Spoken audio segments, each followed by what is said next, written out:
All right. Hello, everybody out there in YouTube land. It is I, Rob from Smirking Gun, and we are back. For those of you who like The Walking Dead, we have finally returned to talking about it. If you, since I always forget, like, subscribe, hit the bell. I want to get past all that crap so we can just get into the discussion. So yeah, if you're liking this channel, do something about it. Anyway, I was asked by a personal friend, a longtime subscriber to the channel, again, who knew about this show, was very excited about this show, has been a Walking Dead fan for a really long time. And she watched this and she was very excited and wanted me to talk about it. I was not. I didn't stop watching Walking Dead and reviewing it because I didn't want to. Things have just been. I'm different. Life is different. My life is different. I have different priorities. And when Rick Grimes left The Walking Dead, I still talked about the show. I still covered it. I still talked about it with other people. I got halfway through the last season and I stopped because other things just took priority over my life. I always meant to go back. I still plan on going back and finishing and discussing the final season of The Walking Dead. But I had completely forgotten that this show was coming out because of said other things going on. All of a sudden it's here. I didn't even see the trailer for it, but I don't watch a lot of trailers. I like to go in things with, fresh eyes. I haven't seen Deadpool Wolverine trailer for anybody who watches this in like 10 years. I'm already dating myself, so I'm going to predate this video, but I don't like trailers. They just ruin everything. If I like something, I'm pretty sure I know I'm going to like it if it's in like an IP at least. I might watch a trailer for something I've never have no connection to, but for something I do know, I usually just skip it and go, well, I like it, so I'm going to be there no matter what. But for this, I wasn't excited. I have my own personal feelings about how Andrew Lincoln left, why Andrew Lincoln left, the situation surrounding that season when Carl was, spoilers for everything Walking Dead, by the way.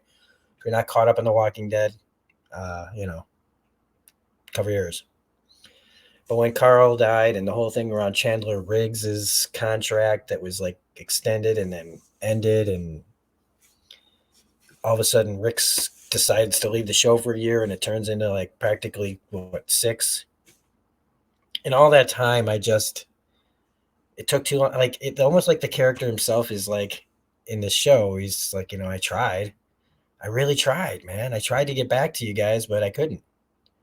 Now, in real life, there were other reasons why it took so long for this return. Different versions of a series, different versions of movies, how many movies were going to come out. So this was, if it wasn't for my friend asking me to do this, I wouldn't be doing this, or I wouldn't have done it. I'd be mad at myself if I hadn't, though, because what changed my mind was just hearing that this show had Terry O'Quinn in it. That was it. That was all it took. I started watching it in my car, trying to get a jump on this episode. It's just because I've got a lot going on in my life, more than YouTube. I try to only make one thing at a time. So this is like a big old kind of monkey wrench in my schedule. But I'm glad that I'm doing this now because I did watch it. I'm glad that I watched it because of Terry O'Quinn, who only has like one real scene in this first episode anyway.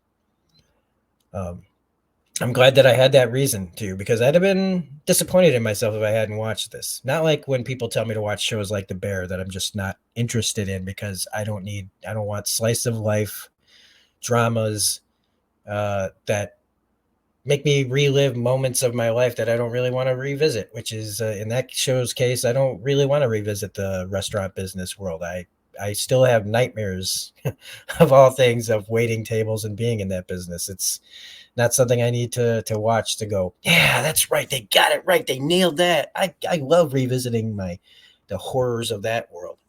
No matter how good the acting is, it just triggers me. And this is, like if it hadn't been for all the, different little circumstances, I wouldn't be talking about this. Like I said, I'm running in circles already. Jesus. I was like more focused with my Man in the High Castle videos. Probably because I'm running off of almost no notes on this one. Because I know this show, I know the series, I know the characters pretty well. I don't really need too many notes. And since I just watched the episode, um, it's all pretty fresh in my mind and a lot more. It's less complicated than the Man in the High Castle. Okay. There's a lot of themes in this and a lot of things that connect to each other, but it's still it's much simpler to talk about. Um, this show is always wanted to have like big old grand, like things to talk about our world, the real monsters are us, that kind of thing. But to me, the power of this series is in its main lead actor. It's not the world that we're in. If you care about this world that they've created, the Walking Dead universe that's been going on for a long time now, more power to you. If you like what you like, man. If my interest is waned, that doesn't mean that anybody else's interest is waned. And my interest only waned because they took too long. I've lost interest in shows for in good shows because of pandemic, because of writer strikes. This was just it was a premise that had run its course. The show had gone way too far off from the comics for me. I've told people that I think I enjoy things that I don't know the source material for so much more because I don't have anything built up in my head that I have to do, mental gymnastics for. I can still recognize if it's good. I just don't find like changes always personally. Like, why did they do it? Oh, you did it because I'd already seen it. Well, I like it. I want to see those things, and they don't show me those things, and I get irritated. But I don't make 25,000 videos about it either. Bashing things. I don't like to do that either. So I was worried that I was going to come on here and bash this show, but I've nothing to bash it for. It's good. The production's good. Everybody's using digital blood and digital gore. It's suspension of disbelief, folks. If you think that this is real, if it needs to look perfect, it shouldn't. It doesn't have to. This is a show about Rick Grimes and what he's been up to, like at least this first episode, explaining to the audience in where he's been, what he's been doing, and how we catch up to the present. And Andrew Lincoln brings it like he always brought it. So I shouldn't be, if you're worried that he's not going to be good in it, he is. Are you worried that Denai Guerrera, who's not really in it very much, isn't good in this? She is. If you're worried that side characters are going to be bad in this, so far, the side characters have all been good. There's a character named Okafor. There's a character named Thorn. You've got Terry O'Quinn's character Beale. You got a nice kind of comic reliefy, like the guy you're kind of supposed to like be grounded with Rick. Played the character's name is Esteban. That all these characters are actually really good. There's not a ton of characters in this, which is one of the things I like. It's a very Rick focused episode of just people's reactions to Rick's reactions to people and the world. We get all his narration. We get to see what he's been trying to do, all the ways that he's been trying to get back to Michonne, to remember to get back. Because, again, it's like almost like the episode is apologizing to the audience. Look, folks, I really did want to make this show. I really did want Rick Grimes to come back, and here we finally are. Please, like if you're willing to take this ride with us, we're gonna tell you a good story. I do really like that in the credits it says created by Scott Gimple, Denai Guerrera, and I can't say her name, so I'm just trying to breeze past it real fast. I apologize, and Andrew Lincoln. They all created this, which I like. That means that they had input in what they wanted to do and what story they wanted to tell. That's interesting. I like that a lot. And to get Terry O'Quinn is just like a boon. Seriously. because he's the one big scene he gets, man. He's great in it. Um, but this is a Rick Grimes story, like I said. Rick always does what Rick has to. And if I had a complaint, it's that look, in the main show, he loses a hand. In the comic, he loses a hand, right? But in the show, they gave it to Aaron because Rick was already gone. So Aaron's the guy running around with the crazy, utilities that he can put on his arms, or he did. I don't know if he's alive or not because I didn't finish. But Rick cuts off his hand in this, and it is dramatic. He's put in a really intense situation. So it's not it's not the fact that he cut off his hand that's not in like cool, like oh my god, like intense, and oh my god, like it really brings out all the feelings. But for the comic version, the person that read all the books, I'm like, it's a little too far. It's a little too late. It's too late to cut off his hand. Why are you cutting off his hand now? It's over.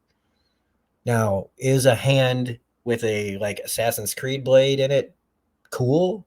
Yes.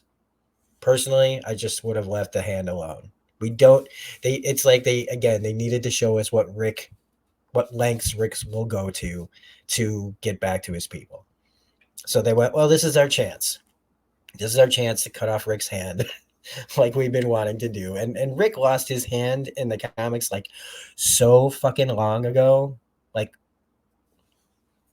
anyway, but the acting's really good. The writing's pretty decent. It's Walking Dead writing, but there's a step up to it. And probably has to do with not having to bounce so many other people's stories and characters around. It's a focused story for the most part. There are other things going on. There are things that I don't understand, like when they talk about the different cities like Portland and Omaha. And again, I'll eventually figure it all out. And if you want to tell me in the comments section what's been going on other spinoffs, go right ahead. I don't really care about other spoilers. I'm not sure I care about spoilers for the main series anymore either. I can always Google it and find out for myself. But I'm going to point out the things that I did write down. So right at the beginning, he's like, I tried. I really tried. And he tries to commit suicide, but he doesn't. It's a very mild, and I'm probably going to get blocked just for saying suicide, but whatever. In this world, he's like a consignee. We also get the explanation of the A's and B's from the letters from way back in the main show. That B's are what ends up being consignees, people that can fight for their citizenship, and A's are just killed. So when you saw that's they just send them out there and they die. I did really like them having him on a tether, so he could only go so far. But there's the fascist element of this, which is you can't leave. Nobody gets to leave. They protect their cities, these secret cities, because no one knows where they are. And if you leave, you could come back and tell them. But to me, it's really more about like yes, like clearly, if they don't want you to leave, it's about control. And they'd say it's controlling so that it's for the safety of the greater good, right? And how do you argue with that? I mean, we know Rick wouldn't do anything, but they don't. Rick just wants to get back, but they can't take the risk. And so there's at least the writing, at least kind of, it's the same kind of lies that we're told. So at least that's believable. But when he cuts off his hand and he's still caught, I mean, that was where I was a little annoyed, because if he's going to make that grand a gesture,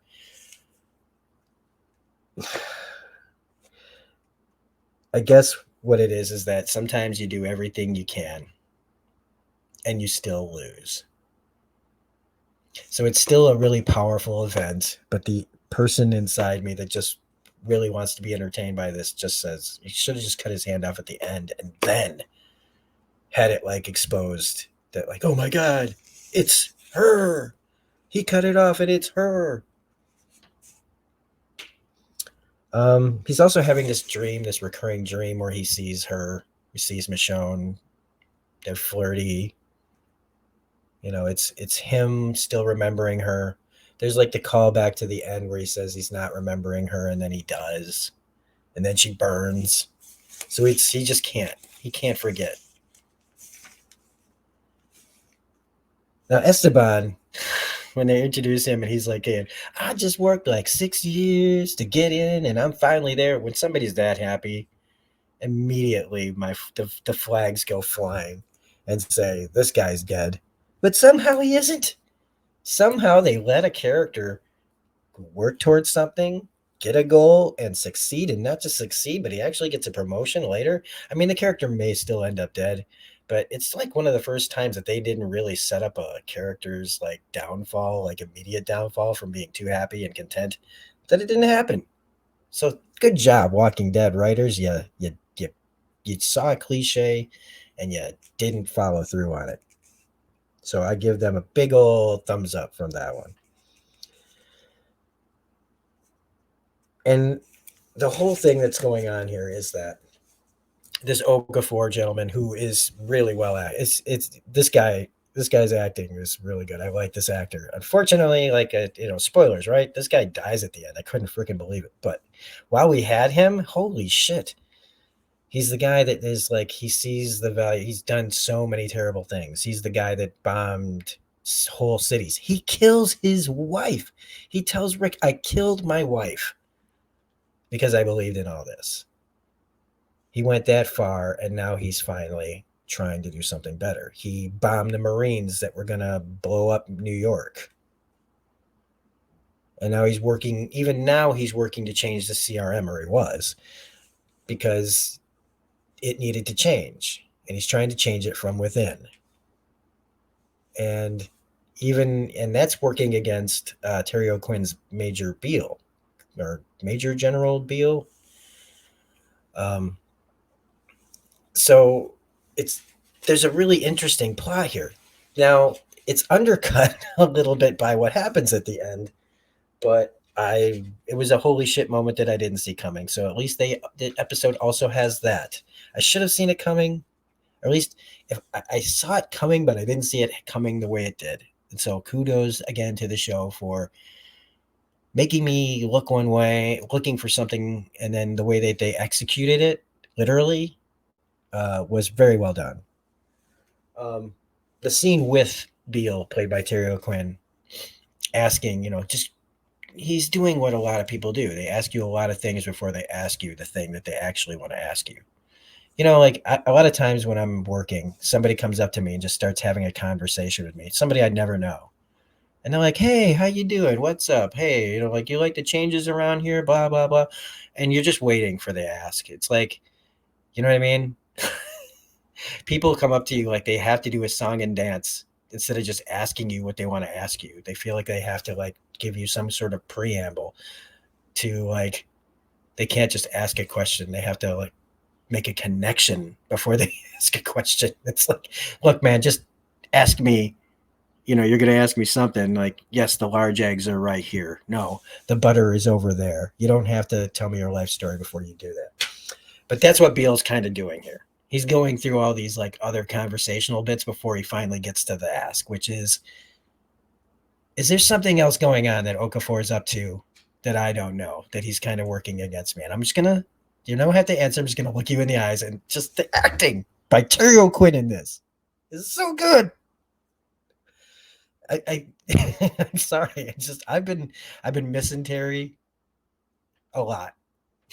I love him. But just that scene where he just repeats no at the same time as Rick, knowing something's going on. So when something happens at the end, I literally did not think. I was like, well, that can't be Rick's people that did this. It sounds like maybe somebody attacked Okafor to take him out because they know. And hey, Rick's there too, so take him out too, right?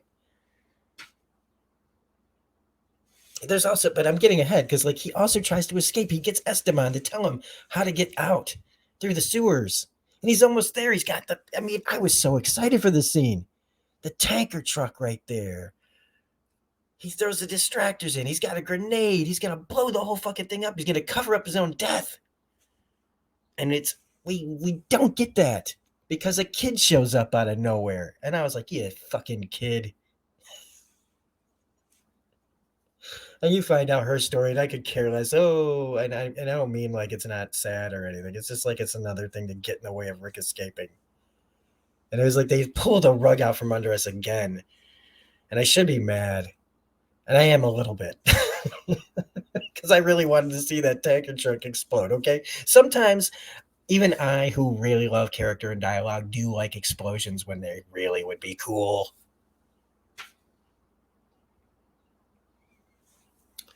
Thorne's also a pretty good character. I really wanted to know more about what she was up to because she's like somebody from South Africa. This is like New York. She went to Vegas to like do the World Series of Poker. The world goes to hell. She doesn't even get to play poker. And the next thing she says is, "I was out in the middle of the Atlantic when I shot Okafor, and all I was trying to do was get back there." Probably, I think she's saying South Africa, right? And she now realizes there's no like the people that we love. They may be alive. They are out there, or your people are out there, but we're not. She's a really tough character, and she's written really well. She's acted even better. So I again praises to the casting and the acting for these side characters because a lot of side characters on The Walking Dead, to be really honest, suck. Um, but in the end, he gives up. He joins. We see time pass by, hence years is what the episode is called. I love that he was drawing on the phones. There's so many things to talk about that I could spend another 20 minutes talking about, but I'm just not. Um, but when they're in the helicopter on the way at the end of the episode, and he tells him like, "I'm on board, I'm good, we're doing this," and the little missile goes right. Okay, that's the thing, we got to talk about this. I the way they left this show hanging, I'm like, who fired those missiles? Where did they get those tiny little missiles? But one goes straight through the helicopter and into Okafor, and it explodes. And I was just like, holy shit. And they go down and they crash and they get out. And there's little missiles still flying around. And I'm like, who is throwing these fucking missiles? Where did they get them? And as soon as I saw the sword, you go, oh shit, it's her. Michonne is doing this. She's got to be with some other people. We don't know what happened to her when she left The Walking Dead, which was that was to me the death knell of The Walking Dead. The real death knell. Like the final nail in the coffin, if you want to say, was when Michonne left. The first two are when they killed Rick and Carl, or when Carl died and when Rick left.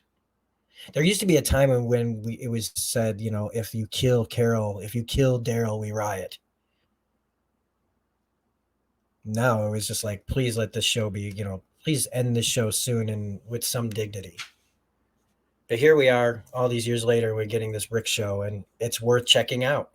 It's worth, if you don't care about The Walking Dead anymore, but you still liked Rick as a character, that's the reason alone to watch it. If you like Rick and Michonne's relationship, if you like, the acting, those two actors, it's worth checking out.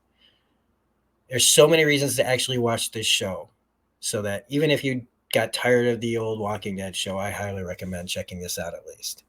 And I will be watching this show. Will I be talking about it every week? I don't think so, because I really want to make my life a little less complicated. Until I'm done with the Man in the High Castle discussions, this will be the only outside of that video I make, outside of my game streams and things like that. Maybe a comic book video or two, because I can't help myself with the comic books. But that's where we leave off. Michonne wearing even like a old time, like keeping with the whole motif, the Asian motif. She's wearing like a samurai helmet or something, and the look on their faces says it all. So that's The Ones Who Live, episode 1. I hope you at least got something out of this. If you didn't, that's okay. If you thought I was an idiot, that's okay too. Like what you like. I hope this was good enough for the person who wanted me to do this. I tried. And we'll see about trying some more later. Otherwise, this is Rob at Smirking Gun saying, have a great day. Be good to each other. And I'll see you in the next video. Bye.